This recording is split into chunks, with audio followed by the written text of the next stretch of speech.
দীপা কান্নায় ভেঙে পড়ল। দীপা ভেবেই নিল এটা ডাক্তারবাবুর কাজ। ডাক্তারবাবুকে আমি বাধা দিয়েছিলাম, তাই ডাক্তারবাবু জোর করে আমার মেয়েকে কোথাও নিয়ে চলে গেছে। ডাক্তারবাবুর কলার ধরে দীপা বলল, আমার মেয়েকে যেখান থেকে নিয়ে গেছেন, এবার সুস্থ অবস্থায় ফিরিয়ে নিয়ে আসুন।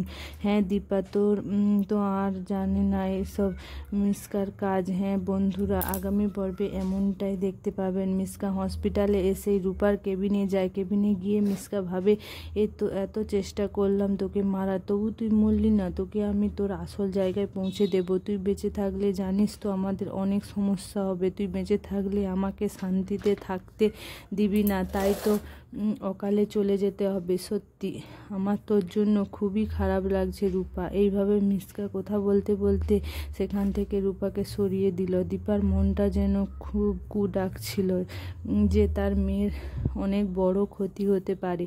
তাই তো সে এলো। সেখানে এসে সে দেখল রূপা সেখানে নেই। দীপা কান্নায় ভেঙে পড়ল। দীপা বুঝতেই পারল না যে সে কি হচ্ছে। কোথায় গেল আমার মেয়ে? আমার মেয়ে এখন সুস্থ হয়নি যে নিজের হাঁটাচলা করে কোথাও চলে যাবে।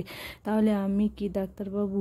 ডাক্তারবাবুকে আমি বাধা দিয়েছিলাম বলে ডাক্তারবাবু আমার ওপর প্রতিশোধ নিল, রূপাকে অন্য কোথাও পাঠিয়ে দিল।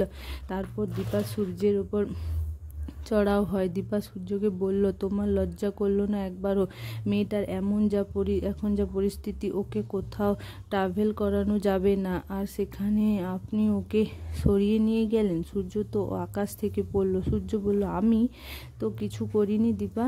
আমি কোথায় রূপাকে নিয়ে গেছি? তুমি নিষেধ করেছো, তুমি আমার সাথে গন্ডগোল করছো, তারপরেতে আমি ওর কাছেই যাইনি।